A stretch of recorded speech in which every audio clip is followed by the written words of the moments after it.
adamni qaytib keling deb qaytarganim xatoyim deb o'ylayman. Sevinch xohlagan hayotda yashayapsizmi? Sevinch xohlagan hayot o'sha payt zo'r ko'ringan, hozir zo'r emas. Men umuman kutmagan insonlar xursand bo'lganman uchun. Hatto Instagramga kirganida yana depressiya ko'rmasin deyman. Ha, demak Ibrohim 90% ekanligida sizni xayolingizda. Balki mustakamga tegib ketarman. Вообще отношениyaga qiziqmaydi. Qiz tug'ilganidan miyasiga qo'shadi, men erta kelin bo'lishim kerak degan narsani. Amanda boshqacharoq tarbiya bo'lgan. Menga o'zida aytgan, что Sinur qiz bola kerak emas komandada.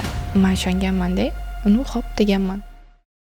Demak, bizada ikkinchi son bugungi navbatdagi mehmonimiz hammaga tanilgan va yaqin 6 oy ichida juda ham tezlikda rivojlangan Sinur. Rivojlangan desangiz. Rivojlangan ketdim. Ne normalniy hojat topa o'zim mana shunaqa sal hazilkashroq qizman-da. Ha, sizni hamma hazilkash emas, nimagadir bachkana deb o'ylaydi. No, ba'zan o'zim ham o'ylab qolaman, bachkanaligim ba'zan oshib ketayotgandir deb. No, bu hayotda men o'ylayman, ozgina bachkana bo'lib yashash osonroq. Bu podkast ochiqdan ochiq bo'ladigan suhbat. O'shaning uchun savollarni to'g'ri tushunasiz. Hamma narsa ochiqchasiga gapiriladi. Aynan menga shaxsiyati yoqmaydigan blogerlardan bo'lgansiz. To'g'ri tushunasiz. Endi ochiq gapiramiz. Menimcha hozir ham shunaqa bo'lsa kerak. Sizni qiyofangizni, shaxsiyatingizni ochish menga qiziq. Va shu nuqtai nazardan savollar oddiy emas, orasida qo'pol savollar ham bor. Birinchi savolimiz sizga. Ya'ni Sinur alohida oilasidan yolg'iz bir o'zi qachondan yashashni boshlagan? 18 yoshim. Nima majbur qilgan sizni bunaqa yosh qizlik paytingizdan uzoqda yashashga? Voy, buni tarixi uzun. Men o'zi Samarqandlikman, ko'pchilik biladi. Samarqandda o'sha karantin vaqtlari edi, 2016-yil. Karantin vaqtida o'sha TikTok olib populyarniy bo'lib yurgan vaqtlarimda madaniyat institutiga topshirishni xohlaganman. Keyin oyim aytganlar, mayli bor ketaver, tipa bor topshirib ko'r deganlar. Keyin 500 ming pul bilan chiqib ketganman. Samarqandda karantin vaqtida yana kirib chiqish qiyin edi o paytlari. 18 yosh qiz oilasidan 500 ming bilan chiqib ketadi uzoqga. 18 yoshimda iyunda tug'ilgan kunim bo'lsa 18 mana. Iyunda 18 ga to'ldim. Iyulning oxiri chiqib ketganman uydan. No, chiqib ketganman, qo'pol eshtirish mumkin. No, Toshkentga kelganman. Keyin o'qishga tayyorgarlik ko'rganman, o'qishga topshirganman, kira olmaganman. Keyin ba'zi bir supermarket setlarda ishlaganman, salonda administrator bo'lib ishlaganman. Keyin abukamlarga qo'shilganman, qisqa qilib gapirib beryapman. Abukamlarga qo'shilganman. Undan keyin o'zimni salonimni ochganman. Keyin marketingga kirib ketib, sho'ng'ib ketganman. Marketingda 3 yildan oshiqcha ishladim, dars berdim. Katta holdinglarda ishladim, katta korporatsiyalarda ishladim. Keyin mana hozir yana aylanib baribir o'sha qanaqa desam, xalqda odami bo'ladi-ku, baribir bilasiz-ku, ichingizda anaqa sizni yo'lingiz shu, sizni yo'nalishingiz shu. Chunki nima qo'ysam Instagramda bilmayman, odamlarga yoqib, har doim yaxshi prosmotr, yaxshi kommentlar, yaxshi fikrlarni har doim qamrab olganda. Shundan keyin men o'sha Ibrohim bilan ashulani ham davay qilib ko'ramiz. Men aytgan, bu ashula o'zi, bilasizmi, prosta o'zimiz uchun qilingan ashula bo'lgan. Rostdan. Prosta o'zimiz mazza qilib yozaylik degan ashula bo'lgan. Keyin zo'r bo'lib ketib qolgan. Uni tipa shunaqa. Mana hozirgacha men shunaqa bo'lgan. 18 yoshimda chiqib ketganimga nima majbur qilgan dedingiz, o'zi savolingiz to'xtayman. O'sha no, prinsip hech narsa majbur qilmagan. Meni qiziqqonligim uydagilarim qo'llab-quvvatlashi bor bu yerda. No, majburlik yo'q bu yerda qanaqadir. 18 yoshligingizda uydan chiqqan o'sha hayotni xohlab, orzu qilib, xohlab chiqqan vaqtingizdagi sevinch xohlagan hayotda yashayapsizmi? To'liq emas. Demak, men o'ylayman, sevinch xohlagan hayot o'sha payt zo'r ko'ringan, hozir zo'r emas. Chunki men juda ham xohlayman semeyniy, oilaviy, to'liq bo'lib yashash. Sevinchdan Sinurga aylantirgan qanaqadir og'riqlar bormi? Ko'p. Sevinch juda ham ko'ngli bo'sh qizda. Ya'ni juda ham mehribon. Bitta voqea bor, endi hozir bu yerda aytishim qanchalar to'g'ri bilmayman. Toshkentga kelganimda o'sha bitta opa bilan ko'rishganmiz. Birga yaxshi yaqin bo'lganmiz. Keyin opamni xafa qilib qo'yganman-da o'sha payt. No, melish narsa bo'lgan, katta narsa bo'lmagan. O'sha payt uzr so'rash uchun chiqib do'kondan oxirgi pulimga o'sha yoqtirgan narsasini olib kelib yig'lab uzr so'ragan Sevinch. Sevinch juda mehribon bo'lgan, juda ko'p qanaqa tushuntirib bersam, tepib o'tib ketishsa ham voy oyog'ing og'rimadimi deydigan odam bo'lganda, keyin Senur kelganda yo'q to'xta, sen bunaqa yashasang anu Sevinch xohlagan hayotga chiqa olmaysan deganda, ichimdan keyin Senur rivojlangan. Senurda qo'pol, cho'rt kesar, derski, joyi kelsa bachkana, joyi kelsa misol uchun kulgili bo'lishi mumkin. Lekin Senur Sevinch himoya qilgan. Sevinchni Senursiz tasavvur qilish qo'rqinchli men uchun. Chunki uni tepkilab o'tishlari mumkin yana. Negativlar bilan boshlangan, sizni xalqqa boshqacha qiyofada tanishtirgan Paynet show haqida gaplashsak. Mana shu shoudan keyin men sizni hurmat qilishni boshlaganman. Buni o'zingizga ham aytganman. Ya'ni sizni bachkanalikdan boshqa qiyofangizni ko'rganman. Shu haqida gaplashsak. Nimalar berdi bu show? Men o'ylayman, umuman shu 23 yoshimgacha menga berilgan eng katta yutuq menimcha Paynet loyihasi deb o'ylayman. Ambasador bo'lish ham emas, misol uchun mashhurlik ham emas. Imенно shu loyiha ommaga chiqqani, televideniyega ketgani deb o'ylayman. Chunki rostdan u yerda rol o'ynashga ham kayfiyatingiz bo'lmaydi-da. O'tda haqiqatan musobaqa bo'lganda, o'tda haqiqatan stress bo'lgan, haqiqatan syomka jarayoni ertalabdan kechgacha kameralar, mikrofonlar, o'tda xohlasangiz ham o'ynab bera olmasdingiz-da. O'tda rostdan aslim ochilgan. Joyi kelsa haqqimni talab qilganman, joyi kelsa mayli, sen bilan teng bo'lmay qo'ya qoling degan narsa bo'lgan. Da, u Senur. Вот u Senurni faqat boshqa tomoni. Demak, shou bo'lsa ham hammasi real, haqqoniy bo'lgan. Haqqoniy bo'lgan, hamma narsa o'tda haqqoniy bo'lgan. O'sha shartlarni bizani bilmaganimiz, obsujeniyalar, kim chiqib ketishi biz o'tda umuman yolg'on bo'lmagan. To'g'risi, menga agar yolg'on shou bo'lganda, menimcha bunchalar o'zim hayajonlanib, bunchalar oyimlarni olib kelib, o'sha komandani yig'ib finalda hammani oldida kutmagan bo'lardim. Agar rejalashtirilgan bo'lganda, unchalar hayajonlanmagan bo'lardim menimcha. Bu showni boshida ko'pchilik sizga negativ bo'lgan. Keyinchalik o'sha negativ bo'lgan odamlarning hurmatini qozondingiz. Da, shunaqa. Negativ bo'lganning ham sababi bor-da. Chunki Xosiyat opa, men shunaqa xarakterim bor. Men o'zi odamlarning hayotini olib qarasangiz zerikarli-da. Ish, uy, problemalar, menda shunaqa narsa bor. Meni videoyim umuman meni ko'rgan odam qanaqa bo'lsa ham emotsiya uyg'onishini xohlayman. U farqi yo'q menga. U negativmi, pozitivmi, просто qiziqishmi farqi yo'q. O'sha odamda o'sha oddiy hayotidan bitta ozgincha mana chiziq chiqarsam ham tepaga yoki pastga, u men uchun bu plyus уже. Qanaqadir уже uni hayotiga emotsiya olib kirdim deyman. U farqi yo'q menga, yaxshimi, yomonmi, noaniqmi, emotsiya kirdimi bo'ldi. O'sha Paynetda boshida ham endi shartlarni bilmaganmiz biz, men atrofni bilmaganman, muhitni. O'sha anaqa pozitivniy tipa nastroyda kirganman, keyin уже seryoznilashib ketgan, keyin уже jiddiylashib ketgan. Уже e'tibor bersangiz, qaysidir qismlardan keyin уже u ana kulgili yo'qolib qolgan. O'sha xursandchilik, o'sha anaqali Senur yo'q bo'lgan. Chunki ko'rsam xuddi o'shani tepkilash boshlangan Senurni ham. Keyin aytganman, "Нет, вот to'xtanglar. Men endi tushundim, что bu haqiqatan серьезный ekan. Bo'pti, давай unda jiddiychasiga gaplashamiz" deyilgan keyin. Va'da qilingan sovg'alar, mukofotlar hammasi berilgan. Albatta, turibdi xohlasangiz ko'rsataman. Bitta eslab o'taylik, nimalarga ega bo'ldingiz? Paynetda birinchi o'rindaman. Katta narsa men uchun shoshmaslikni tushundim. Ya'ni o'sha o'rtoq tanlashda birinchi o'rinda. Keyin ana xursandchiligingiz bilan bo'lishadigan insonlar bo'ladi-ku. Men umuman kutmagan insonlar xursand bo'lgan men uchun. Men kutgan insonlarning juda ko'pi hattoki reaksiya ham bermagan. Men aytganman. Menga katta dars Paynetdan shu bo'lgan. Moliyaviy tomonlama kelsak 150 million so'm va o'sha 1 yillik shartnoma. 1 yillik shartnoma agar 2 yilga ham cho'zilishi mumkin. Hali hozircha 1 yillik shartnoma, Paynetga ambasador bo'lish. Har oy oylik ish haqqi ham bor. Bonus, KPI'lar. Bular обязательно bo'ladi. Yoki men o'zim qanaqadir loyihalar etsam, обязательно unaqa narsalar bo'ladi. Paynet вообще щедрый. Juda ham saxiy unaqa. Давай keling, любой proyekt bizga yo'qsa, давайте biz finansировать qilamiz deydigan kompaniya. Har doim yangiliklarga ochiq. 2025-yil demak sizga muvaffaqiyatli yil bo'lib kelgan. Judayam omadli yil bo'lgan. O'sha 22 yillik hayotimda qilgan o'sha oilam bergan tarbiyani qaysidir ma'noda o'zimni bilaman-ku baribir. O'zimni qilgan ishlarim to'g'ri noto'g'riligidan mukofoti deb o'ylayman. Bu men uchun mukofot bo'lgan. Tabriklashimiz mumkin. Birinchi marta safarga chiqdingiz. Da, rahmat. Chet el safariga. Birinchi marta o'zingizni pulingizga. Albatta. Va 3 ta yigit bilan. Podarka qilishdi. Aytgancha. Bu podarka edi. Da, bu sovg'a edi. Va o'sha aytganimizdek 3 ta yigit bilan. Va bitta qiz bor edi. Dugonangiz.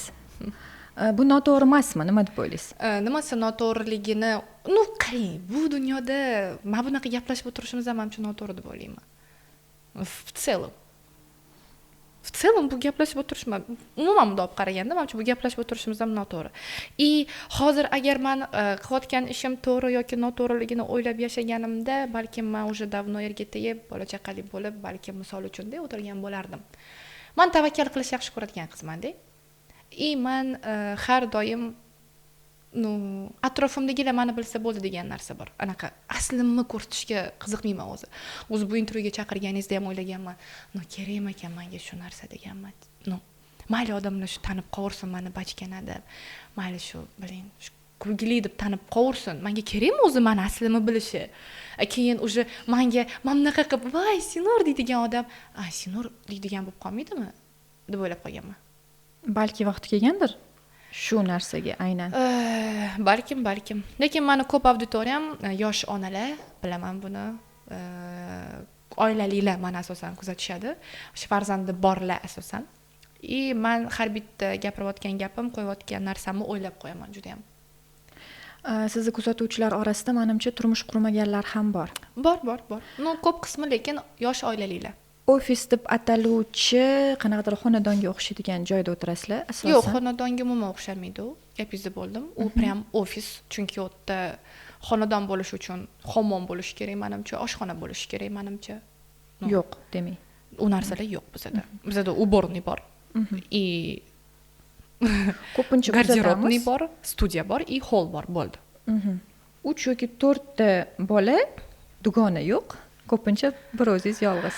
Shu dugona temasi menda juda ham og'irli tema-da. Bu og'riqli menda o'sha aytib bera qoling, hech qatda aytmaganman shu temani. O'rtoq, nima uchun meni qiz bola o'rtog'im yo'q degan savolga javob. 2012-13-yillarda adashmasam, men Samarqandda teatrda ishlaganman. O'sha hozir aniq esimda yo'q, qanaqadir komandamiz bo'lardi, konsert berganmiz-da. O'sha payt bitta qiz bilan tanishib qolganman, ismini aytmayman. O'sha konsertda birga chiqqanmiz. Короче, shunaqa vaziyat bo'lgan, juda ham xunuk vaziyat bo'lgan. Ya'ni qaysidir ma'noda shantaj bo'lgan. Meni podstava qilishgan. Men kirib ketishimga ozgina qolgan. Qiz bola o'rtog'im o'zi menga iltimos qilib, oxirida tipa, "Voy, menga shunaqa qilyapti" degan narsa bilan kirgizib yuborishiga ozgina qolgan. Chiqib ketganmiz, Xudoga shukr. Haqiqat anaqa topgan. Qaror topgan. Men borini aytib berganman, eshitishgan, hamma tomonni eshitishgan. O'tda prям pichoqbozlik bo'lgan. Men aybdor bo'lib qolib ketishimga ozgina qolgan. Shundan beri qiz bola o'rtog'im yo'q. Bilasizmi? Ishonmayman. Prям ishonmayman. Jamoangizdagi erkaklar bu do'stlaringizmi? Da, do'stlarim, akalarim, yaqin insonlarim. Ularga hamma narsani ishona olaman. Nimaga bilmayman, lekin balkim ikkita o'g'il bilan katta bo'lganim uchundir. Men ikkita akam bo'lishgan. O'shuning uchun balkim erkak kishi, ya'ni o'g'il bolalar bilan tez chiqishib ketarman. Ya'ni keyin yana bitta narsa bor, ular menga boshqacha ko'z bilan qarashmaydi. Ular menga bratishka deb qarashadi. Prям menga ism qo'yib olishgan, Sardor, Alish, shunaqa g'alati o'g'il bolacha ismlarim bor-da. Ba'zan aytishadi, ba'zan shu ikkilanib qolaman, Sinor, sen o'g'il bolasan deyshadi. Rostdan anaqa gaplashishimizda, o'zimni tutishimda aytishadi-da. Bu narsa menga komfortmi. Chunki to'g'ri ba'zan siqilaman, ishoning, yig'lagan paytlarim ham bo'ladi. Nimaga meni qiz bola o'rtog'im yo'q? Nimaga men masalan hayotimda bo'lgan nimadir voqeani sirazi telefon qilib, misol uchun bo'ladi-yu qizlarda, qarama, bunaqa bo'ldi deydigan odamim yo'q deyman-da. lekin shunaqa odam qilib olganman oyimlarga вот любой temani gapira olaman, har qanaqa mavzu, yigit mavzusimi, ish mavzusi. Endi oyligimni aytmayman qancha topishimni, lekin onam haqiqiy meni eng yaqin do'stim. Demak, uydagilar, akalaringiz ham bu narsaga, ya'ni ofisda bolalar bilan ishlashingizni to'g'ri qarashadi. Da, chunki uydagilarim, akalarimni bilishadi. Misol uchun Osta akam, Ibrohim, Bek akam, Sulton akam hammaligi bilan ko'rishgan, lichna gaplashishgan.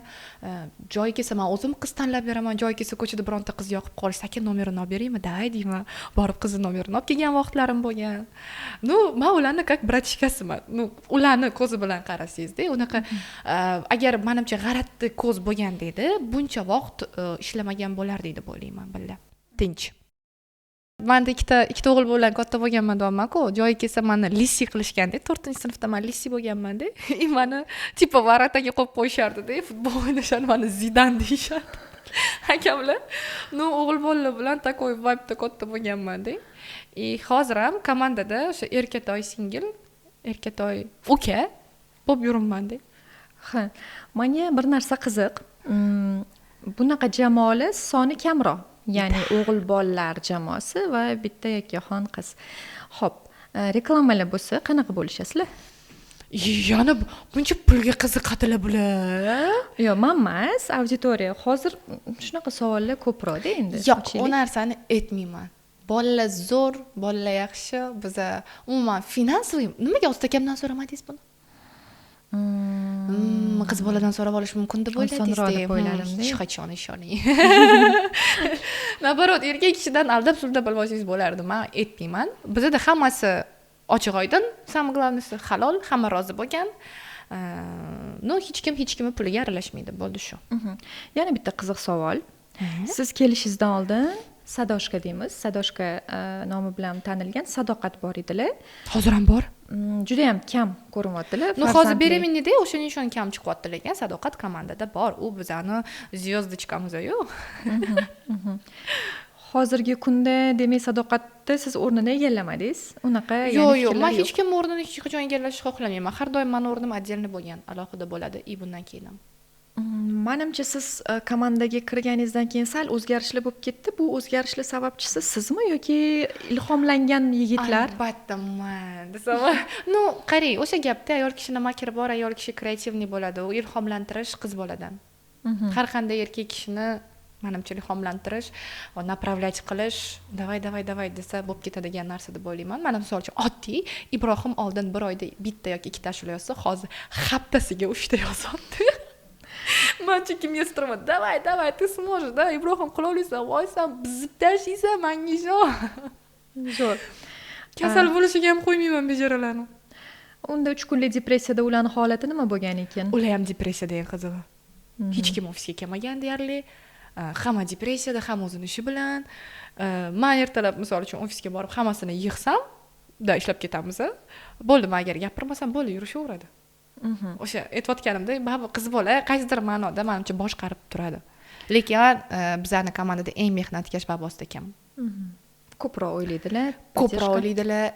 Komanda boshi ideyalarga kreativli, men o'zimga ham ko'p kontentlarni, misol uchun o'zimdagi ko'p olib chiqayotgan xarakterlarni muallifa desam ham bo'ladi.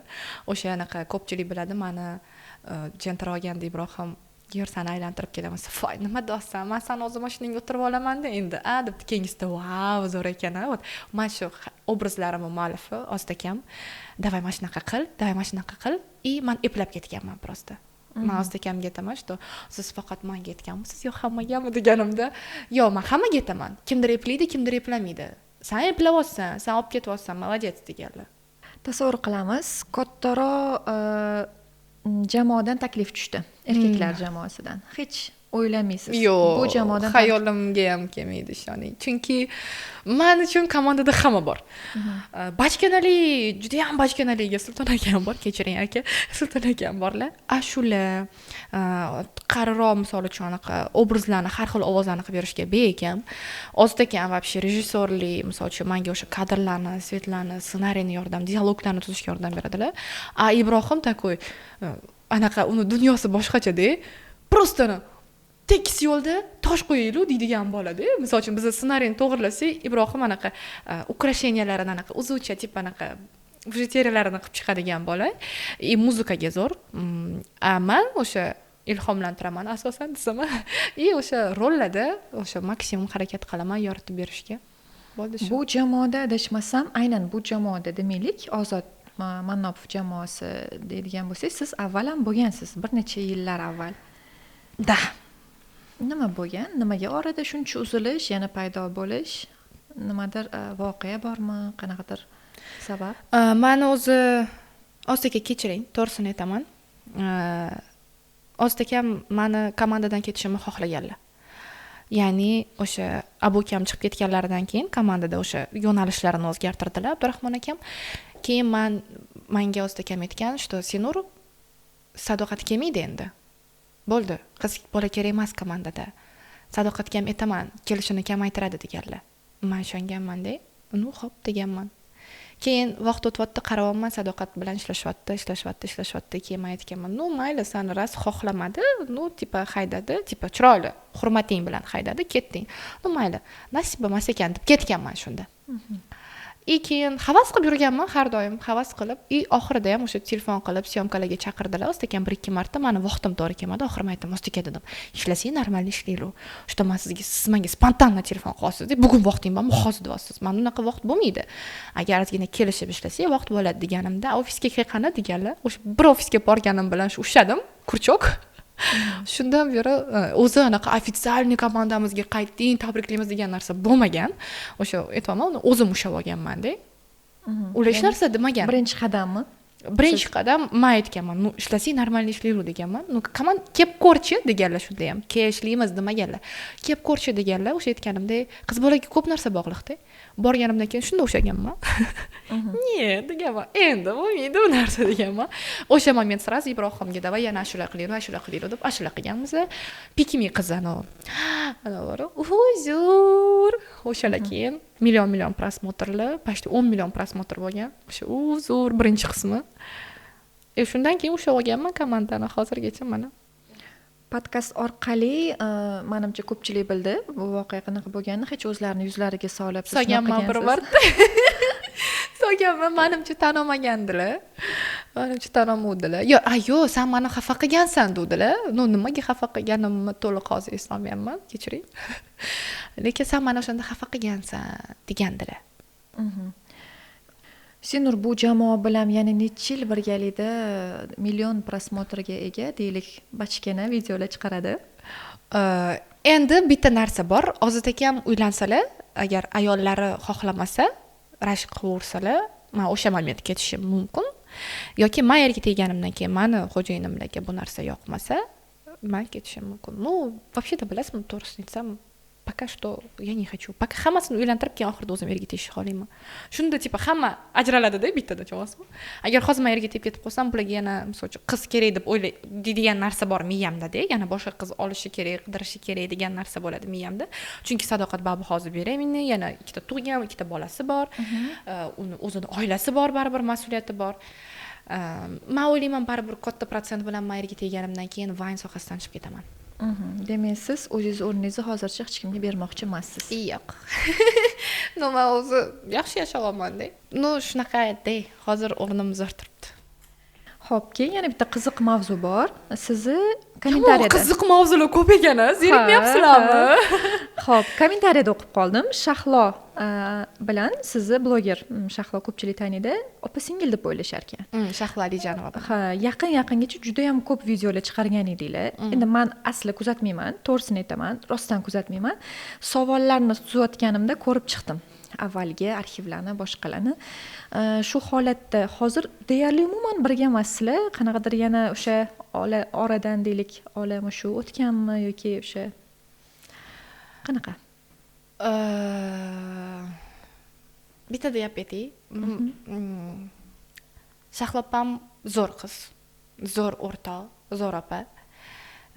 joyi kelsa masalan man ochiqchasiga aytaman Paynetda даже ishtirok etganimdagi ko'p kiyimlarimni Shahlo opamdan olganman chunki kiyimlarim bo'lmagan именно ofisni kiyimlarim bo'lmagan chunki mani ko'p kiyimlarim shorti ochuv tor yoki kalta bo'lgan Shahlo opamni ko'p kiyimlarini kiyganman Paynetda admini bo'lganman reklamalarni gaplashganman firmalarini misol uchun o'zim yurg'izganman firmalarni reklamalarini o'zim redaktor qilardim o'sha ssenariylarini bo'ladi bo'lmaydi deb turardim как rejissyor turardim videolarini boshida zo'r yashaganmiz birga yashagan vaqtimiz ham bo'lgan semeniy o'tirgan vaqtlarimiz bo'lgan lekin balkim turmush qurgandan keyin vaqt bo'lmayapti menga yoki o'sha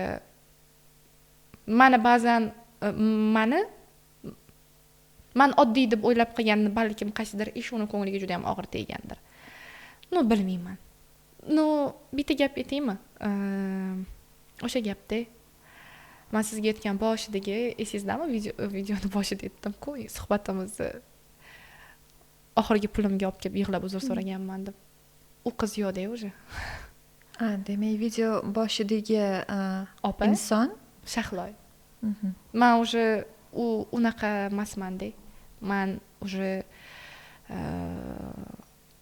hayotga o'sha o'tkir ko'z bilan hozir qarab hamma narsani qo'pol bo'lsa ham og'ir bo'lsa ham yuzma-yuz gaplashib hal qiladigan insonmanda agar unaqa qilishga kuchi yetmasa boshqalarni aytmanda emas lekin man u qizni juda ham yaxshi ko'raman juda ham hurmat qilaman man u qizga hech qayerda hozir yomonlamayman orqasidan реально zo'r qiz maza kayfiyat beradigan takoy opa bo'la oladigan man haligacha videolarimiz rasmlarimiz turadi haligacha misol uchun ba'zan sog'inaman lekin ba'zan o'ylab qolaman что balkim kerak emasdir sog'inish eshitib qolasiz-ku baribir har xil so'zlar fikrlar mani opam emas Shahlo shu narsani ham aytay Shahlo Alijonova mani opam emas Senur fikricha sevgida pul muhimmi to'g'risini aytaymi ichimdagi kimni javobi sizga kerak Senurmi Sevinchdimi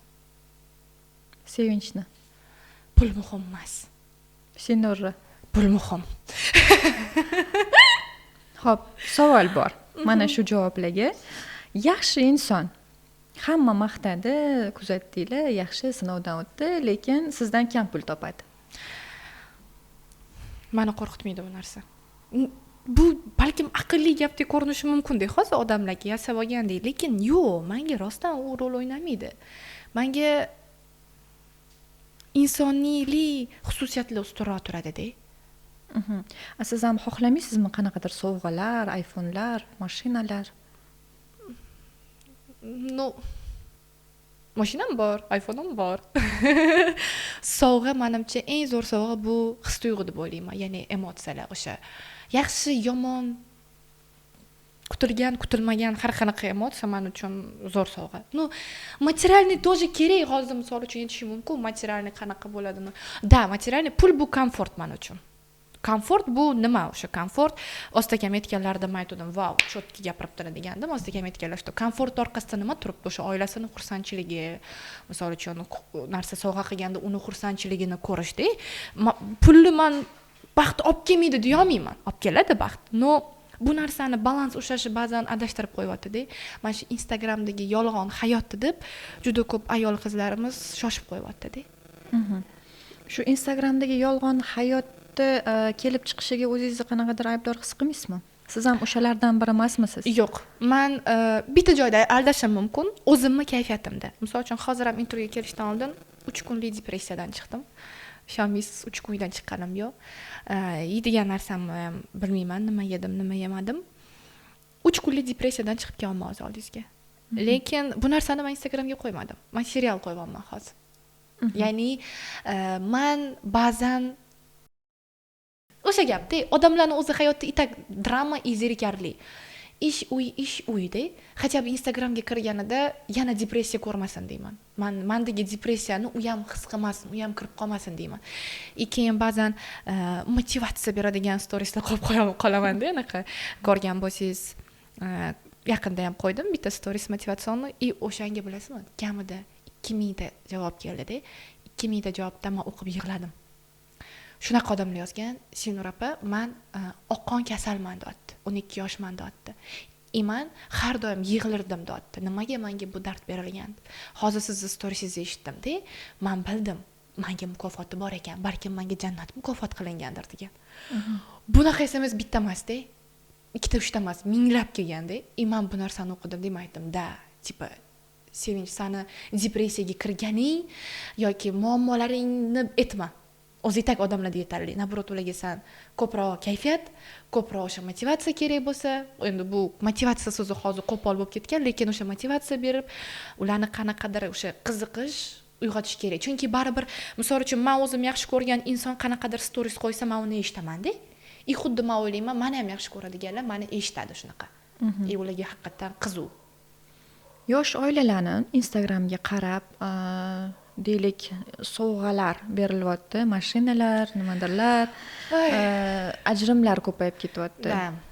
Bunga bloger sifatida qanaqadir yordam berish kerak degan masalalar ham bo'ladimi? Men juda ko'p harakat qilaman. Men juda ko'p qo'yaman. Storiesimga ham Instagram real hayot emas. Shunaqa oilalarni o'z ko'zim bilan ko'rganman. O'zi tashkillashtiradi-da sovg'alarni, lekin erim berdilar. Deydi. Shunaqa narsalarni o'zi qiladi-da, voy, menga tasodifan qildilar. Biz bilamiz-ku bu narsani. Chunki men bu shunaqa odamlar sodda xalq. Ba'zan biz o'zimiz ham o'ylab topgan videolarni haqiqat deb o'ylab qoladi. Biz tushuntirishga harakat qilamiz. Yo'q, bu o'ylab topilgan video. Biz haqiqatdan unaqa emasmiz deb qolamiz. Tushunasizmi? Ya'ni o'sha soxtalikni ham, tipa, допустим, telefon qo'yib qo'yapti-da, mana endi o'zini otida gul ko'tarib kelib qoldilar. Misol uchun, обычный ayol kishi qachon, voy, eri kelayotgan vaqtida sochini o'ynab o'tirishi mumkin, misol uchun. Sinurga yana bitta qiziq savol kelgan. Ofisda birga ishlaydigan bolalar, deylik, akalaringiz, do'stlaringiz, shularni ko'rib turib sovchilar qo'rqishi yoki yigitlar taklif berishi kamayib ketishi. Yo'q, nabarot. Yo'q. Yo'q, nabarot. Ko'p, juda ham ko'p. Ko'pligida ham sifati yaxshi. Sovchilarni. Qachon endi tanlov bo'ladi? Bilmasam. Odam qanaqadir niyati, maqsadi, xudo xolasa mana shu yil, keyingi yil degan narsalar bo'ladi. Nasibda. Men oyimga aytaman-da. Anaqa, oyimga emas, oyim unaqa majburlamaydilar, qachon yerga ketasan deb. Xolamlar, qachon yerga ketasan desa, hozir borib tegib kelaymi deyman. Hozir borib tegib kelay. Yo'q deyishadi, qachon normal deb haqiqatan yerga tegishni xohlaysan o'zing. Deyishsa, men bilmayman qachon menga idealniy bo'ladi. Menga qachon idealniy bo'lishini bittasi biladi-da. O'sha nasib qilganda deyaman.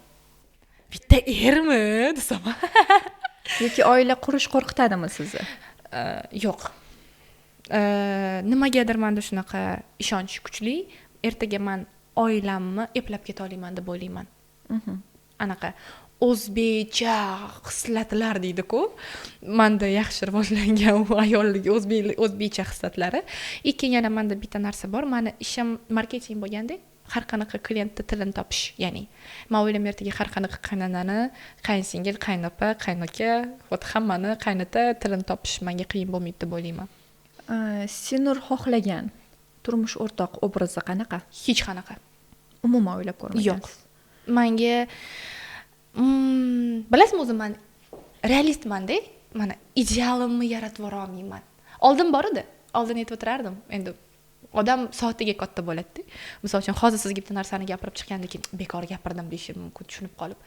Hozir yo'q idealim. Men uchun bitta narsa o'sha halol bo'lsin deyman. O'sha birov haqqini yemagan odam bo'lsin.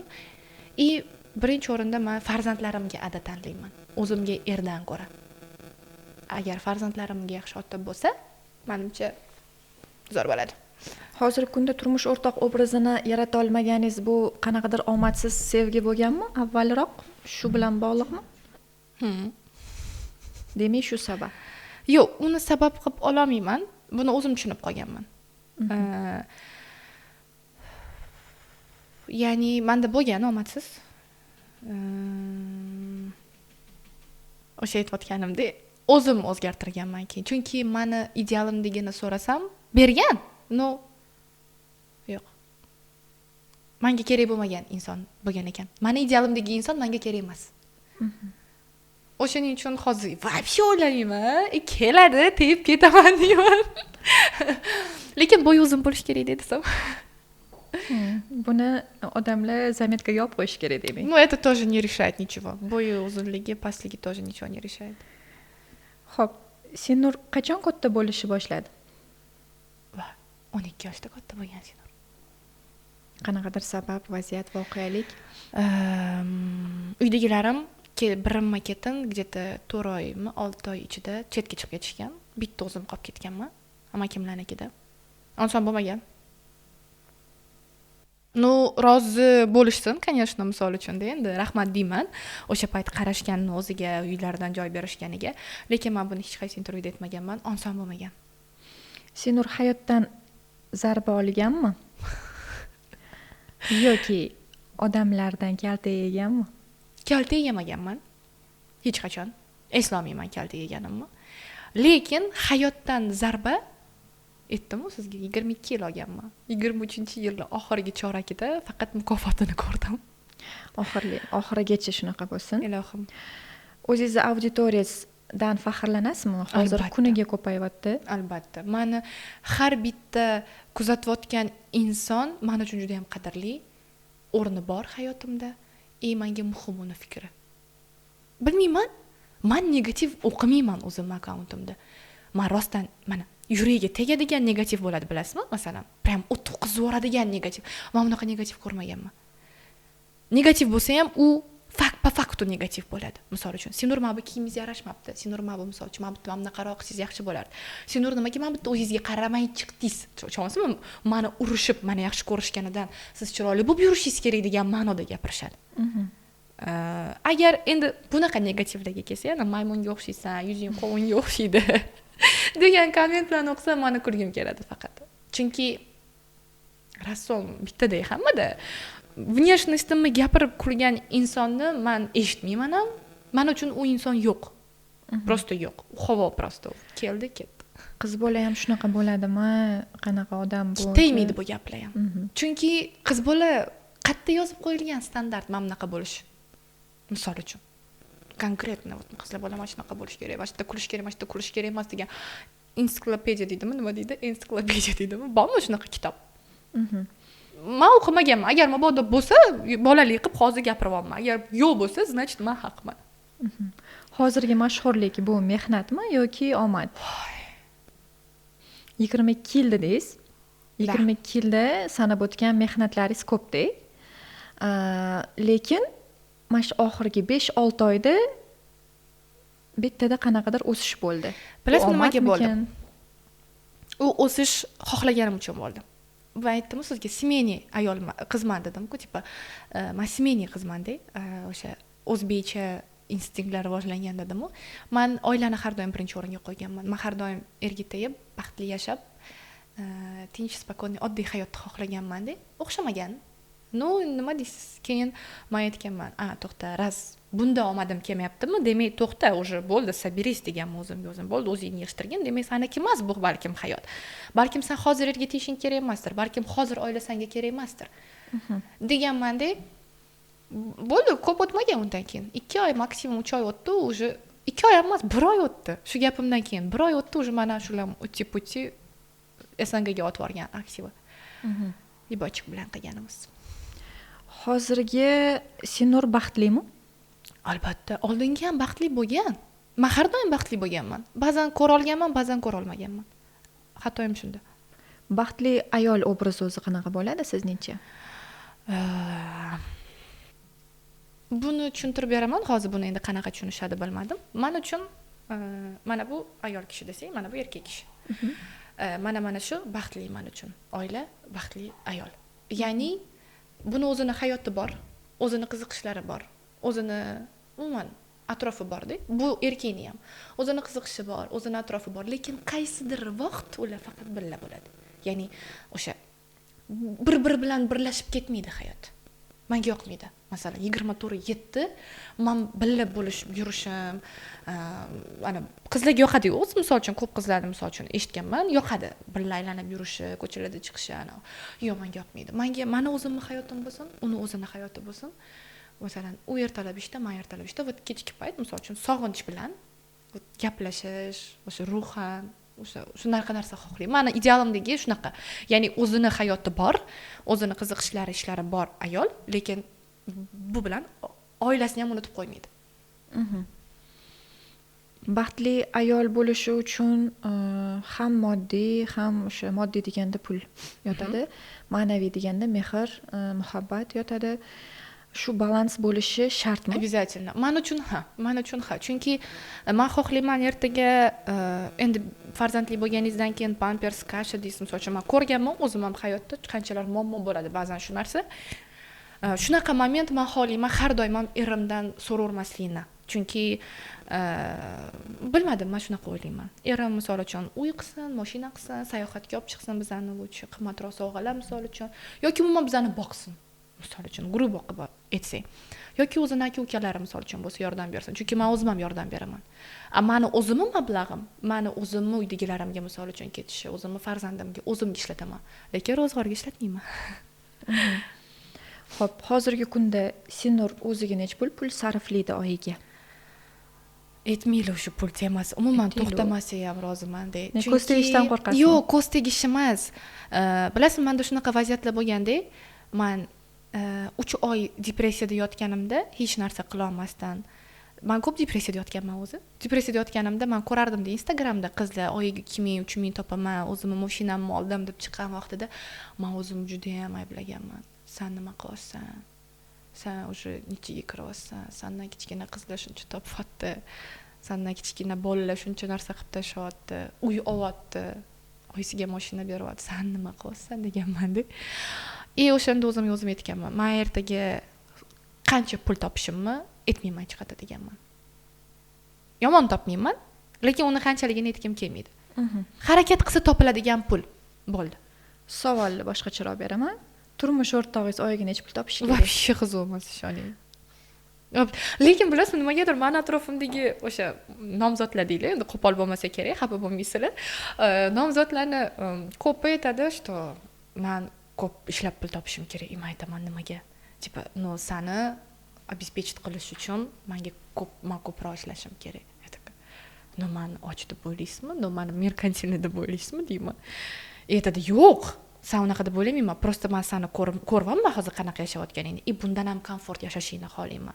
Hozirgi yashayotgan hayotingni tushib qolishingni xohlamayman deyshadi. Eng qizig'i bittasi emasdi, hammasi shunaqa deydi. Bu kichkina reklama edi. Xo'p, balki mana shu sizga nomzodlik qilayotgan bolalarga kelayotgan xayolga hozirgi qizlar sababchidir. Chunki menimcha hozirgi ayollar, qizlar deymizmi, juda ham ko'p narsa xohlashyapti umuman. Ayniqsa meni ozgina g'ashimni keltiradi. Sizga ham shu savolni beraman. Oshxonada bitta ovqatni eplab pishira olmaydigan qiz mahrga katta summalar so'rashi, 20 ming, 30 ming dollarlar so'rashi, mashinalar so'rashi men uchun nelogichno. Bilasizmi, bu vaziyatga men qanaqa qarayman? Mana shu gelik mahrga uy deyotgan qizlarga men qarayman-da, молодец, если beradigani chiqsa gazuy. Допустим, давай, hayot saniki. Men o'ylayman, lekin bunaqa narsalar qilib bera oladigan yigitlar bunaqa qizlarni tanlamaydi deb o'ylayman. Abetdan keyin boy bo'lmagan bo'lsa, albatta, tegi boy degan narsalar bor, gaplar bor-ku, misol uchun, tegi boylar menimcha bunaqa qizlarni tanlamaydi deb o'ylayman. O'ziga to'q oilalar adekvatniy qizlarni tanlaydi deb o'ylayman, который u gapi etmasa ham o'sha narsa qilib berishni xohlaydi erkak kishini o'zi. Men shunaqa qizlarni shunaqa deb qarayman bu vaziyatga. O'sha pul, mashina so'rayotgan qizlarga omad tilayman. Iloyim sizlarga shunaqa yigit uchrasin. Agar mabodo uchrasa, xursand bo'laman. Shu vaqtda yana aytib qo'ying va shunga loyiq bo'linglar. Bitta gap yana bor-da, paxmoq qizni baxti bor deydi, bilasizmi? Sinur kuchli qilgan aynan bir tasodifiy voqea yo'q menimcha, yoki bormi? Aynan bittasini esla olasizmi yoki hammasi sizni qaysidir ma'noda kuchlilashtirganmi? Men karaxt bo'lganman-da juda ko'p vaqt. zarbalar ko'pligidan ketma-ketligidan karaxt bo'lib yurganman-da. Menda bitta aniq kuchli zarba yo'q, lekin o'sha har xil zarbalar mani mashqga olib kelgan. Bu narsadan men xursandman. O'sha aytdim-ku, o'xshamagan nima deydi, muhabbat deydi buni, o'xshamagan nima deydi uni? Munosabat deydimi? O'sha narsa ularga ham men rahmat aytaman-da. Rahmat. O'sha ketganing uchun ham rahmat yoki shunaqa deganing uchun ham rahmat. Mani shunaqa qaysidir ma'noda tarbiyalaganda ular ham meni. Qaysidir ma'noda tarbiyalashgan. Ular deb tashamay, ko'p bo'lmagan. Eng qizig'i men atrofimdagilarga qancha o'sha bo'lganini aytsam, menga hayron qolishadi. Вообще o'xshamaydi bunaqa kamga. Men seni ko'p deb o'ylaganman deyshadi. Нет. Haqiqiysi, jiddiyi ko'p bo'lmagan. Ayol kishini eng katta dushmani kim yoki nima? O'zi.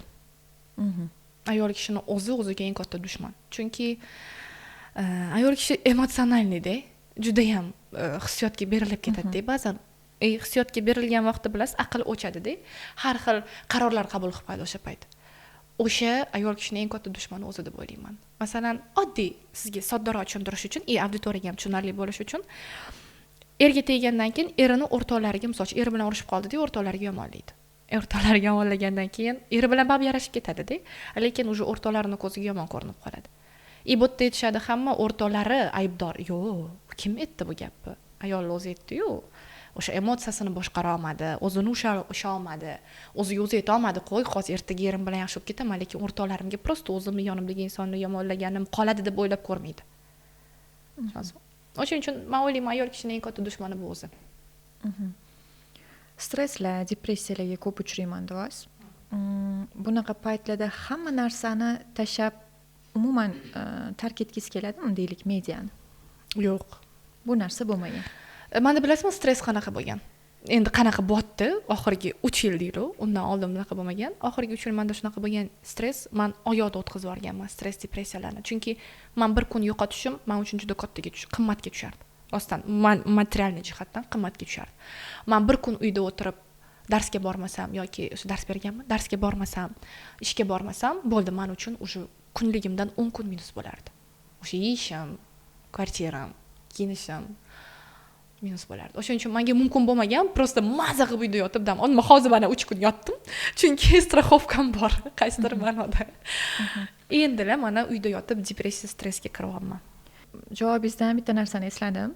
Safar jamoa bilan safarga ketganingizda bir-biringlar bilan qanaqadir kamchilikmi yoki minuslaringizni ko'rsatishga harakat qildinglar. Shunda Ozodbek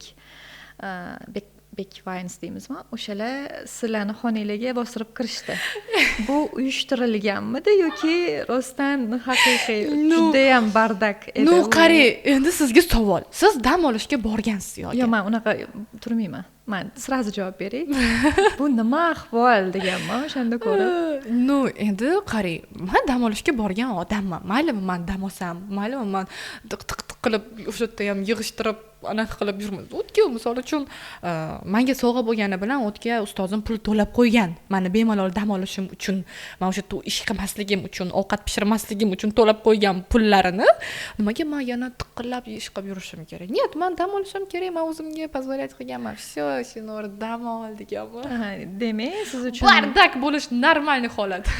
Demak, dam olish deganda kiyimlar u yerda, oyoq kiyim bu yerda, noskilar tepalarda osilib turish kerak. Noski yo'q u yoqda. Oyoq kiyimlarim bitta joyda turadi вообще-то. Demak, hozir kvartirangiz ham tipa shunaqa holatda. Undan ham xunuk desam. Bo'lajak nomzodlar bilib qo'yinglar, mana ahvol. Я могу o'zimga yordamchi ola olaman-ku, mo'mamas-ku. Xo'p. Нет, men tozaligi o'zi yaxshiman. Men bilan yashaganlar ham, oyimlar ham ko'pchilik biladi. Men juda ham tozalagan, yuragim siqilib ketadi. Lekin vodda kiyimga kelganda men ozgina bespорядокroman deyashim. Chunki men bir marta kiyaman kiyimni, bir marta kiyganimdan keyin uni yuvish kerak, yuvishga stralniga deb tashiyman. O'sha tashagan joyimda kiyimlarim tuganmagunimgacha turadi-da. Chunki shu kuchim bo'lmaydi, shu turib stralniga tiqib 40 minut kutib o'shani ilib ishga ketishga. Chunki uyga kirganimdan uxlayman, turganimdan chiqib ketaman. Anaqa. просто uy ishlarida такой o'tirib anaqa qilishga vaqtim bo'lmaydi. Haftada bir kun ajrataman, o'sha kunni yuvaman. O'shuning uchun har kuni har xil kiyim kiyaman. Bu ko'pligidan emas, bu bitta kiyganim kir bo'lgan.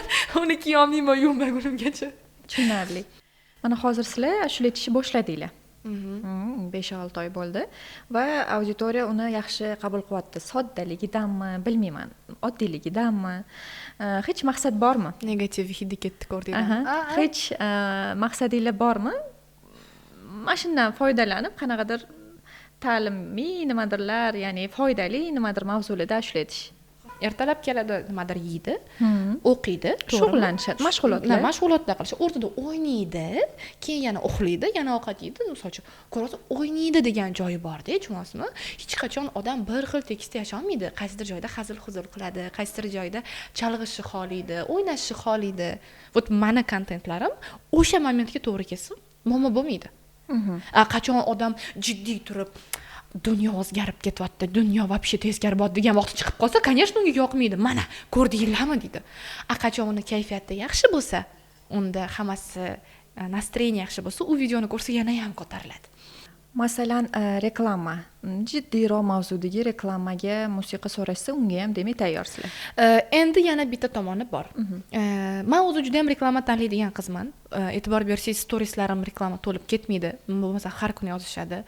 Onlayn kurslarni reklama qilib bering, qanaqadir sityovoy marketingda yoki masalan umuman kuxnyani nimadirlar chiqadi-da. Men olmayman unaqa reklamalar, chunki men xohlamayman meni kuzatayotgan auditoriyaga o'zim sinab ko'rmagan birinchidan narsani aytishga. Umuman har ikkita storiesim reklama bo'lishini xohlamayman. Reklama berganda ham foydali, kerakli, o'sha muammosi bo'lsa agar yechimi bilan berishni xohlayman. Siz aytayotgan narsa, misol uchun, agar juda ham jiddiy tema kelsa, men aytaman, "Yo'q, to'xta, seni farosating oladi, biz bunaqa yo'nalish qilmaymiz. Biz misol uchun настроение beradigan narsa, biz qanaqa qilib bunaqa jiddiy narsani olib chiqa olamiz?" Qilolmaymiz deyishimiz mumkin. Yoki teskarisi. Давайте nimaga yo'q, bu seriozniy temaga ham harakat qilib ko'ramiz, ishlab ko'ramiz bu yo'nalishda ham deyishimiz mumkin. Ibrohim mavzusini ochmayotgandim. O'zingiz maqtab ketdingiz. Auditoriyadan kelgan savollarni deyarli 90%. Ha, demak Ibrohim 90% egallaydi sizni xayolingizda. Xayolimda emas, kommentlarimda. Xo'p, ochaylik shu mavzuni. Ochiladi, yopiladi-da. Xo'p, qachondir turmush qurishingiz kerak? Конечно. Variantlar ichida o'ylab ko'rganmisiz? Balkim turmush qurmasdan o'tib ketishga nima deysam, astag'firulloh. Juda ham qo'pol hazil bo'ldi. Astag'firulloh. Ibrohimni variant sifatida ko'rish? Turmush o'rtoq, juft. Yog'e. Voy, hozir ancha-muncha подписчики sizdan chiqib ketadi, menimcha. Yo'q, chiqib ketishmaydi. Ibrohim birinchidan mendan bir oy kichkina. Qarang, mana bunaqa narsa bor-da, menda shunaqa prinsip bor, men hech qachon ish, o'qish, kuru deydi-ku, qo'pol qilib aytganda. Shunaqa joydan o'rtoqlikdan u yoqqa o'tishni xohlamayman. Mayli, bu taqdir. Taqdirga qo'yib bera qolamiz. Hozir ko'p gapirsak, uyalib qolishimiz ham mumkin-da, masalan. To'g'ri bilib bo'lmaydi. Balkim harakat qil. Harakat qilsa, конечно, hamma odamni imkoniyati bo'ladi, lekin baribir nozik joylari bor-da, o'sha. O'shaning uchun ko'p kutib yormanglar. Mabodo endi kutib boshqasiga tegib ketib qolsam, qarg'ab yormanglar. Bu hayot bilib bo'lmaydi. Ertaga boshqasiga tegib ketishi mumkin. Balki mostakamga tegib ketarman. Hazillashdim. Sinur yaxshi ona bo'la oladimi?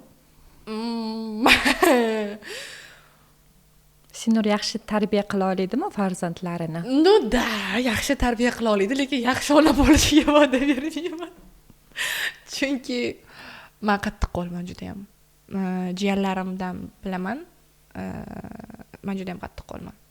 Ne только jiyanlarim, atrofimdagi singillarim ham bilishadi, juda ham qattiq qo'lman. Joyda mehribonman, joyda juda ham qattiq qo'l bo'laman. Ba'zan o'zimdan o'zim qo'rqib ketaman. Qattiq qo'llik talabchanlikmi? Da. Demak, turmush o'rtog'ingizga ham talabchan bo'lar ekan sizda, agar sizni deylik. Ну да, aldab nima qilaman, to'g'rimi? Menda har doim harakat bo'lishi kerak. No, mana bunaqa qilamizmi? Mana bunaqa qilamizmi? Mana bunaqa qilib ko'rarmiz? Amamga borib ko'rarmiz? Mana bunaqa chiqibdi, eshitdingizmi? Siz Men shunaqa bo'laman. adashmasam burjingiz egizaga. Shunaqa. Chunki sal oldin yo'q, menga oddiy munosabatlar, oddiy Niye pular qarang, kerak emas.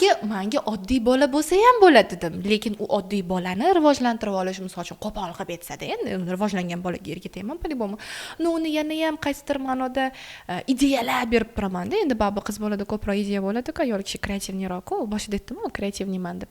O'sha kreativnilarim bilan erimni yana ham qarang, mana bunaqa narsalar bor hayotda, давайте попробуем. А почему бы нет degan narsalar bilan boshini ortaman, lekin va'da bera olmayman, tinch hayot.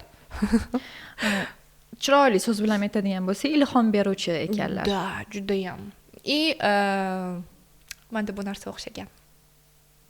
Lekin omadsiz kechgan. Да. Xo'p, Sinur. Rahmat, Hozir opa. Biram mehribonsiz. Xo'p, Sinur, sizni ko'pincha auditoriyangiz yosh qizlar-da.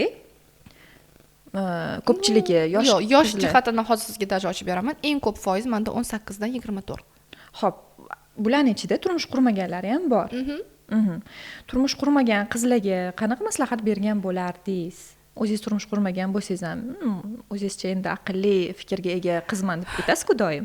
O'zingizcha. Eshitdinglar? O'zingizcha aqllisiz-ku. Qani gapiringchi. Ha, bu asosiy mazmuni shundan iborat edi. Прям нагло. Mayli, bilib turib keldim-ku bu ko'rsatuvga. Qarang, erga tegmagan qizlarga bitta maslahat beraman.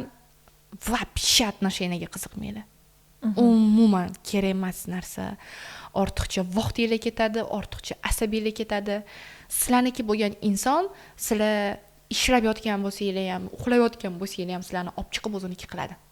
Ya'ni отношениyaga qiziqib, menga o'xshab oila qilishni xohlab turib, energiyalar ne to joyga ketib qolmasin. Lutchi o'sha energiyani o'zingizga sarflanglar. O'zingizlar rivojlanishingizga, kitob ko'proq o'qinglar, raqsga boringlar, tikishni o'rganinglar. Men tikishga borganman. O'zim borgan narsalarni sanab beryapman. O'zingizga qancha investitsiya qilsanglar, shunchalar hayotingizda qiziq ham bo'ladi. Bilasizlar, что bu dunyoda отношениyadan boshqa, sevgi, muhabbatdan boshqa narsalar ham bor.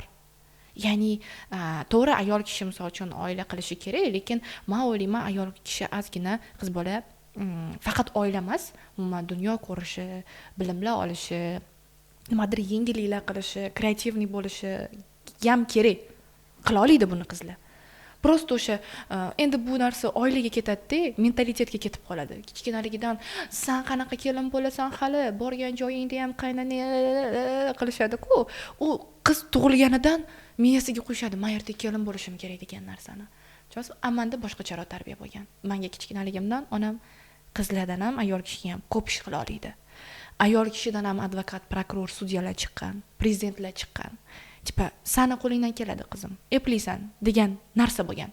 Menga hech qachon kelib, "Sen ertaga yig'ishtirishing kerak, ovqat." Yo'q, menga unaqa deyishmagan. O'shaning uchun ham men o'zim yaxshi ko'rib ovqat pishiraman. Men ovqat juda yaxshi pishiraman, ko'p ovqatdan qilishni bilaman. Bu meni majburlashmagan, men o'zim qiziqib o'rganganman bu narsalarga.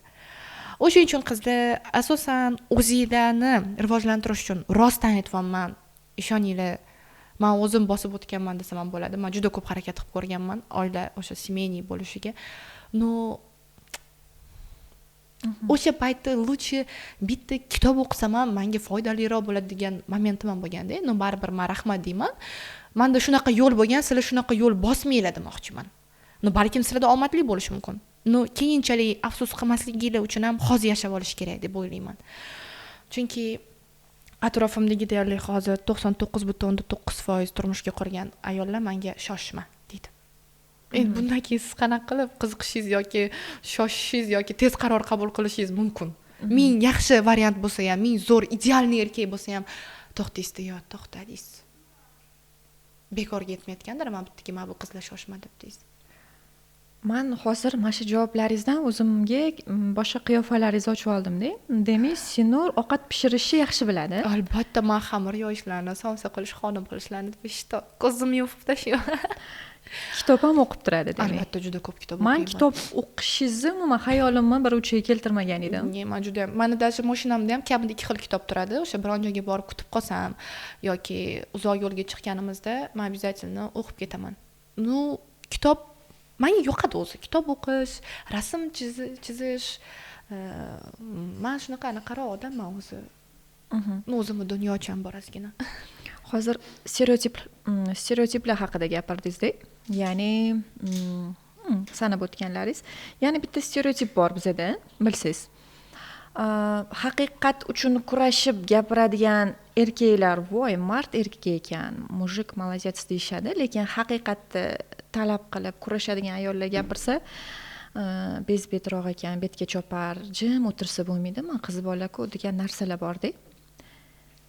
Qanaqa qaraysiz mana shu stereotipga?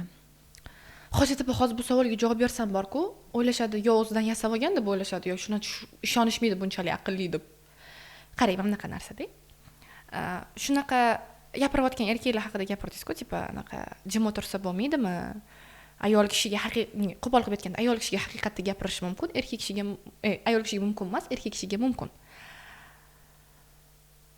Uni ham joni bor-ku, fikri bor, haqqi bor yashashga degan narsa ham bor-da. Lekin men tangan ikkinchi tomonni ham ko'raman-da. U ayol kishiligi, men masalan o'zimdan kelib chiqib aytay, gaplarim вообще jarkashib ketyapti, ko'rayotganlarga ham. Masalan, men yer shunaqa vaziyat keladigan bo'lsa, men harakat qilaman maksimum darajada makrimni ishlatib u odamning fikrini o'zgartirishga. Ya'ni tushundingiz-a? Da, erkak kishiga oson, ya'ni primoy aytsa bo'ladi. Ayol kishiga jazginchi qiyinroq, misol uchun, bu gapim misol uchun qizlar qo'llab-quvvatlamasligi mumkin, lekin qizlarni imkoniyati ko'proq. Erkak kishida yo'q makr, qiz bolada bor. Qiz bola o'sha narsani makrini ishlatib bo'lsa ham qilsa bo'ladi. Menda bilasizmi deganman, komandaga kelgan vaqtimda mana shu ashula chiqarishimizdan oldin avgust oylarida men sraz aytganman, hamma bola o'tirgan. Qiz bola yomon bo'ladi. Qiz bola orani buzadigan bo'ladi. Men hozirdan sizlarni ogohlantiryapman. Ertaga nimadir bo'lsa, meni ayblamaydi. Men sizlarni hozirdan ogohlantiryapman. Qiz bola buzg'unchi bo'ladi deganman. Hozirgacha takrorlab turaman bu narsani. Chunki men o'zim xohlamasdan ham bu ishni qilib qo'yishim mumkin. Tushunasizmi? Ya'ni aytmoqchi bo'lganim, qiz bo'ladi baribir biz aqlliroqmiz deb o'ylayman-da. Bu narsani erkak kishiga aytsangiz yoqmaydi. Bu narsani erkak kishiga aytmasdan uni boshqarish menimcha udobniroq. Demak, kezi kelganda makr ishlatib rol o'ynab jim turish kerak. Menimcha de, chunki agar siz ham misol uchun fikringizni bildiradigan, masalan, o'zingizni qat'iyan turib, o'zingizni yoringizga deylik, eringizga, ko'chadagi odam aytmayapman. O'zingizni eringizga siz ham fikringizni primoy etib, prям вот это qo'pol qilib aytganda mujik bo'lsangiz, erkak kishiga yana bitta erkak kishi nima kerak? To'g'risida ikkita erkak kishi bo'lib yashashni xohlamaydi-ku. Ba'zi erkak kishi o'zini yonida men o'ylayman, o'sha nozik, ojiza, yordam berishni xohlaydigan inson bo'lishini xohlaydi. Masalan, men ikkita ayol kishi bilan yashamagan bo'lardim. Ya'ni nozik erkak esa meni oldimga anaqa qilib makrin ishlat. Men aytaman, kechir, men bitta ayol kishi yetadi oilada deyman. O'shaning uchun menimcha erkaklarda ham shunaqa logika bo'lsa kerak deb o'ylayman. Aldadim, men psixologiya o'qiganman. Erkaklar psixologiyasini o'qiganman. Xo'p, qisqa savol-javoblarimiz bor. Давайте. Blitz savollar deyiladi. Demak, tayyorsiz-a? Oilami, karyerami? Oila. Qachonda oila? Sizga bundan oldingi intervyu qayerdadir berdim-da, o'sha yangi yildan oldin. O'tda karyera deganman. Qanaqa bo'ladi? Bu qaysi bir ishonadi? Oila. Xo'p, oila bo'lsa qachonda turmushga chiqasiz? Qarang, bu yerda tanlov вообще bo'lishi kerak emas. Bu o'zi g'alati tanlov deb o'ylayman. Oila yoki karyera. Ikkalasini ham olib ketish kerak. Yo'q, Senur, farzandingiz tug'ilib, uni turmushga berayotganingizda yoshgina ayol bo'lish qanaqadir yoqimli-ku. Qariganda erga berasiz. Menga nima farqi bor? U yerga tevyapti-yu. Men maza qilib yashab bo'lganman, u xafa bo'lsa bo'versin, onam qarimani deb. Menga вообще farqi yo'q. Qariganimda nevaralik bo'lamanmi, yosh bo'lganimda nevaralik bo'lamanmi? Bolam bo'ladi, bo'ldi, uni katta qilib uyli joyli qilsam bo'ldi. Chol kampir bo'lib qolmaymanmi? Nima farqi bor? Zaten o'zim maza qilib yashab olgan bo'laman. Ha, demak biz ko'ndira olmadik, mayli. Demak, oila bilan karyerada ikkalasini ham tanlamadim. Ikkalasini ham tanladim. Demak, bittasini qo'ya olmaysiz hozirgi kunda. Yo'q. Menimcha keyinchalik ham qo'ymayman. Demak, sizga nomzodlar kelsa, ishlamaysiz desa, demak xayrlashasiz. majbur bo'laman, nimagaligini ham aytolmayman, chunki men agar ishlamasam, men o'zi 12 yoshimdan beri ishlab o'rgangan qizman. Agar ishlamasam, men uni ham o'zimni ham jin qilib qo'yaman.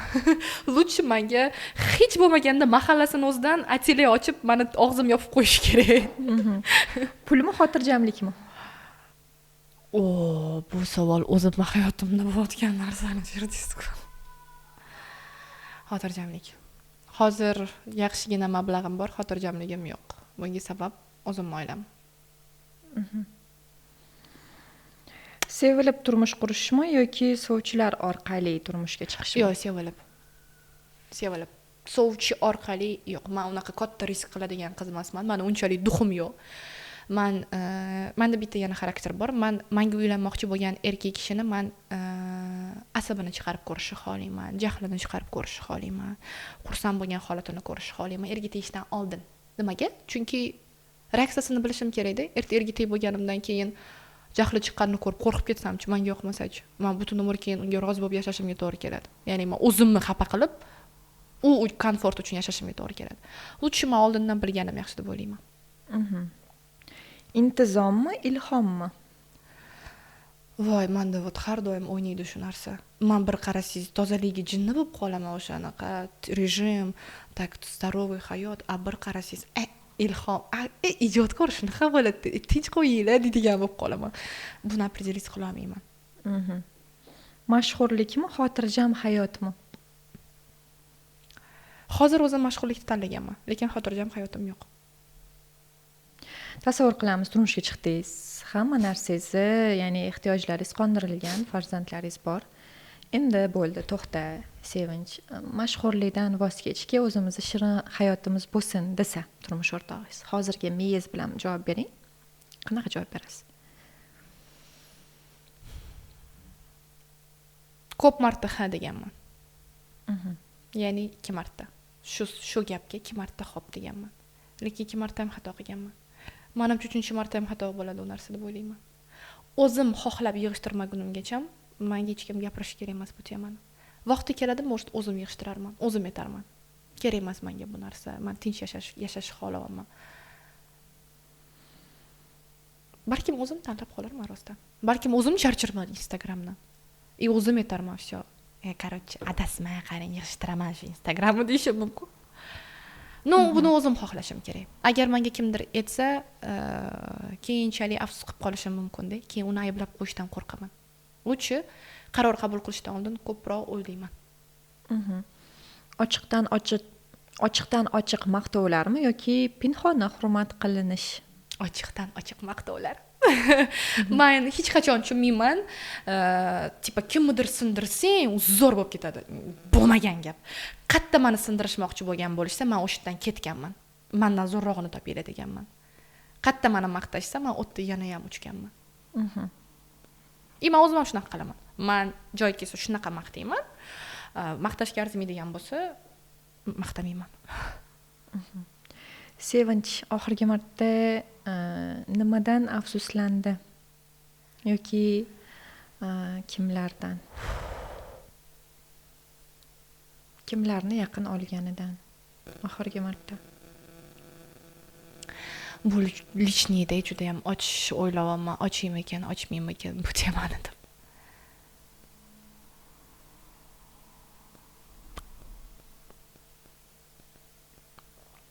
Menda bilasizmi shunaqa narsa? Men tengi qizlar asosan o'zini отношениясini o'ylab siqiladi, bilasizmi? O'zini yigiti misol uchun haqida o'ylaydi, ishi haqida o'ylaydi, siqilishida. Hal qiladigan muammolari o'ziniki bo'ladi-da. Lekin shu bizda kechiringlar, endi bu narsani ommaga aytayotganim uchun, bizda shu semeniy muammolarni bolalar hal qiladi. Ya'ni o'sha bilmadim, balkim kesib tashlaylar deyishim mumkin ertaga bu joyini yoki yetmasman. Ota-ona muammosini farzandlar biz hal qilamiz. Men shu narsa meni o'zi katta qilib qo'ygan, juda ham tez. O'zi bezillab qolganman-da.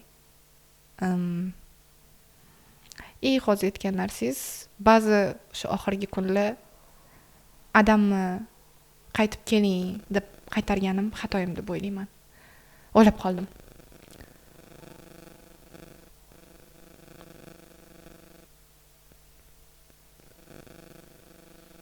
Demak, sal avval otangizni Toshkentga kelishlari, birga yashashinglar, xursand bo'lib gapirishingiz ham qaysidir ma'noda o'zingizni baxtli ko'rsatishmadi. Yo'q, men bilan boshqachaman. Men har doim aytganman, balkim yomon o'g'il, balkim yomon er bo'lgan bo'lishi mumkin, lekin yaxshi adadi. Hozirgi farzandlarini o'ylab, kaltayni tagida deylik, birozgina zo'ravonlik deylik, ozgina qiyin hayotga chidab yashayotgan ayollarga nima degan bo'lardingiz? Farzandini otasiz o'sishidan qo'rqib, qiyin hayotni tanlayotgan ayollarga qarab. Agar eri narkoman yoki alkash bo'lsa, ket deyman. Agar eri narkoman yoki alkash bo'lmasa, menimcha ayb ayolda deb o'ylayman. Bilmadim. Balkim noto'g'ri o'ylayotgandirman. Lekin shu qimorvoz, narkoman, alkash erdan boshqa erkakni yo'lga solib olish mumkin deb o'ylayman. Biza mana bilasizmi, nimaqa narsa bor-da, balkim bu noto'g'ridir-da. Menda shunaqa tabiat bor. Ayol kishi kuchliroq, ayol kishi ko'p narsa qila oladi, xohlasa degan narsa bor-da. Ba'zan o'ylab qolaman, nimaga shu narsani qilishmaydi? Nega foydalanishmaydi? Qilsa bo'ladi-ku. O'ylab qolaman, biling, bu ham ayol kishida charchaydi. To'yib ketadi ba'zan. Bu ham normal yashash xohlaydi-ku ba'zan degan narsa ham keladi. Bu kuchli urushda bu yerda men o'ylayman, individualni deydi-ku, anaqa har bittasiga alohida to'xtalish kerak deb o'ylayman. O'shuning uchun nimadir deyolmayman, bu qiyin mavzu men uchun. No, lekin mana shu 3 ta toifaga kirsa, eringlar qochish kerak bo'ldi. Uni yechimi yo'q. Uni oxiri ham yo'q. Sevinch oxirgi marta o'limni qachon esladi? Nimagadir bilasizmi, men обычный yurganimda, mashinada yurganimda, liftdan tushayotganimda yoki umuman kechasi ko'chada yurganimda, hozir kimdir nimadir qilib ketishi mumkin yoki hozir avariya bo'lishi mumkin. Hozir lift uzilib ketibman o'lish. Har doim, har qadamimda o'ylayman. Har qadamimda. Nimagadir bilmayman, har qadamimda bo'lishi mumkin degan narsa. Yo'ldan o'tayotganimda. Bu xohish, o'lim xohish emas. Bu hozir bo'lsa-chi, hozir kelib qolsa-chi degan narsa. Buni davomi ham bor-ku, savol-javobim qanaqa bo'larkin degan masalalar haqida. Bilaman. Qiyin bo'lishini ham bilaman. Bilasizmi, eng ko'p eshitadigan kompliment qanaqa? Qanaqa? Sen saxiy boysan deyshadi. Yoki saxiy boy bo'lasan deyshadi. Bilmadim, nimagadir har doim oyog'imning tagidan mana shu anaqa qo'pol endi eshitirish mumkin. Oyog'imning tagidan o'zi menga kelib qoladi, qanaqadir yordam berishim kerak bo'lgan vaziyatlar. U narsani men ommaga olib chiqmayman. Ko'rsatmayman, etmayman. Men o'ylayman, Alloh meni shunchalik yaxshi ko'radi, shu qilayotgan ishlarimni, gunohlarimni yuvish uchun menga yetarlicha vazifalar beryapti deb o'ylayman. Men qo'limdan kelguncha ularni amalga oshiraman deb o'ylayman. Endi bu ideal emasman. Rejalaringiz orasida bormi? Hijob. Bitta gap aytaman doim. Menga o'rtada elchi kerak emas deyman. Ya'ni o'zi qalbimga solganda o'zi bo'ladi hammasi. Menga tipa kirasanmi? Kirsang zo'r bo'lardi, kirsang o'qib beraman, o'qib beraman. Yo'q. Menga elchi kerak emas. Men o'zim qalbimga solganda o'zi kirib ketaman, qilaman o'sha ishni deyman. Tipa elchi bo'lma deyman. Kim menga mabodo? O'sha para может deydi-ku. Men aytdim, elchi kerak emas menga. O'zi qalbiniki-ku, xohlagan vaqt hisob qo'ya oladi u narsani. Sen-Nur 5 yildan keyin o'zini qayerda va qay holatda? Bilmayman. Umuman o'ylamagansiz. Men 5 yil oldin oilam atrofida ko'rgandim. Oilamni qaysidir ma'noda yig'dim. Yig'ildik. Lekin men kutgan rezultat bo'lmayapti-da. O'shuning uchun endi hozir o'ylab ham ko'rgim kelmayapti. Men prosta yashayapman. Uyg'onaman, ishlarimni qilaman. Boraman, uxlayman. Bo'ldi. Hozircha plan qilishdan cho'chiyapman ham. Balkim yana noto'g'ri plan qilib qo'ysam-chi deyapman. Noto'g'ri niyat qilib qo'ysam-chi deyapman. Yaqindagina o'zingiz hammaga bergan motivatsiyani eslataman. balki depressiya holatida esingizdan chiqargan bo'lishingiz mumkin. Hayotimizda bo'ladigan har bir yaxshi yomon vaziyatlar, holatlar ketidan mukofotlari, hikmati bo'ladi. Faqat uni bilishimiz, sezishimiz uchun ozgina vaqt kerak va sabr. Agar hayotingizni oxirgi kuni qolganida nimalar bilan shug'ullangan bo'lardingiz yoki kimlarga vaqt ajratgan bo'lardingiz? Yoki ibodat bilan shug'ullangan bo'larmidingiz, bilmayman. Kimga vaqt ajratgan bo'lardim-da? O'zimga.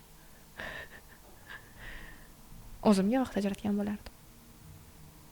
Masalan, o'zimni xursand qilgan bo'lardim. O'zim xohlagan narsalarni o'zimga olib bergan bo'lardim. hozirgi hayotda Senur shundoq ham shu ishlarni qilmaydimi? O'zidan qizg'anadi. Juda qizg'anadi o'zidan. Mana yaqinda mana shu eng qimmat qilgan narsa mana shu brasletni oldim. Tilla 8 millionga oldim. No, olganimdan keyin ishonasizmi, men yig'ladim. O'tirib 8 million qayerda-yu, men 150 million yutgan qizman-da, o'zimni olib qarasangiz. To'g'ri, mashinam bor, no, mashina boshqacha emotsiyada olinganda, uydagilarni ham o'ylab olingan narsa-da-yu, ammo bu prям meniki. Demak, Senur hozirgi kunda asosan не только hozirgi kunda, bolaligidan beri Senur kimlarnidir o'ylab, da. Ba'zan do'konga kirsam, mana shunaqa insonman, do'konga kirsam, narsalarni ko'rsam, o'zimni emasda, atrofimdagi insonlar shu narsani ko'rsa qanaqa xursand bo'lishi, qanaqa emotsiya qilishi haqida o'ylayman. Men Senur senga bu yerdan nima yo'qyapti, qara deb o'ylamayman. Men shu sovg'ani olib borsam, men shu xursand bo'ladi. Voy, men bu sovg'ani olib borsam, men вообще maza mana shunaqa insonman. Demak, kiyinishingiz, yeb ichishingiz ham katta pul sarflamaysiz. Men даже brend kiymayman. Men обычный do'kondan или o'sha ko'rib qoldim любой joyda yoqdi olib kiyib ketaveraman. Meni shunaqa xarakterim bor. Men даже uyalmayman. Men aytdim-ku, Shahlo opamni vaqti kelsa kiyimlarini kiyib yurgan qiz bo'lganman. Bu narsa menga uyaladigan narsa emas. 5-6 oy avval sizni topish daromadingiz oshgan. Shunda ham qaysidir ma'noda kiyimlaringizga, o'zingizga uhud. Men shu boshqamni men 1-2 yil oldin olganman. Men bu shimni 4 yil oldin olganman. Men bu sapog'i reklamada barter olganman. Aytolman-ku, men bu komplektdan sog'a kimdanligini aytolmayman. Men shu turishimda hozir yangi oxirgi olgan narsa shu brasletim. Yangi yildan keyin olganim. Demak, hayotingiz mobaynida eng qimmat olgan narsangiz 8 millionlik. O'zim uchun, toza o'zim uchun olganim 8 millionlik braslet. To'g'ri, aytishingiz mumkin, 32 minglik mashina bor tegingda, bu ham saniki-yu deyishingiz mumkin. No, baribir bu anaqa oilani o'ylab, tipa uyga borganimda onamni olib yurishim uchun anaqa 100% o'zim uchun degan his tuyg'u bo'lmagan olayotganimda. Voy, endi meni mashinam bor 100% degan narsa emasda, voy, endi men onamni o'zim mashinamda olib yuraman. Voy, endi bizning mashinamiz bor oilamizda degan tuyg'u bo'lganda. O'shaning uchun men o'zimga qilgan eng qimmat sovg'a mana shu brasletim. Aytgancha, bizning oilamizda juda katta qarzi bo'lgan, protsentga. Shunaqa moment bo'lgan, tug'ilgan kun qilayotganimizda, shu xontaxta bo'ladi-ku, xontaxtaning yonida o'tirganimda, ikkita kresloda o'tirganda, xontaxtadagi ovqatlar hamma narsa bilan ustimga itarib yorishgan. Из-за того, что qarzimizni bermaganimiz uchun, sen qarzingni bermasdan shunaqa tug'ilgan kun qilib o'tiribsanmi deb. Voy, bunaqa vashlar ko'p bo'ldi. Uje bularni yig'lab aytmayman. Chunki qarzlardan qutulganmiz, hammasi yaxshi. Hech qachon esimdan chiqmaydi. Kichkina akamni podezimizni tagiga olib tushib, bitta erkak kelib, prям urib, qarzingni qachon to'laysan, ota-onang qachon to'laydi deganda. O'sha moment men 5-etajda turardik, qarab yig'laganman. Allohdan juda ham so'raganman. Iltimos Allohim, tezroq qarzlarimizdan qutulur deganman. Qutulib ketdik. Agar bu narsani sizga 4 yil oldin gapirib berganimda balkim yig'lab gapirib berardim, lekin bu uje yara bitib ketgan menda. Hozir unaqa emas. Hozir hamma havas qiladi. Menga shunaqa baxt nasib qilgan, oyim oilarini shuncha farzandlari bo'lsa ham, shuncha nabiralari bo'lsa ham, birinchi bo'lib men umra safariga borganman. 2 yil oldin roza vaqtida yana ibodat qilib kelganlar. Bu men uchun juda ham katta baxt.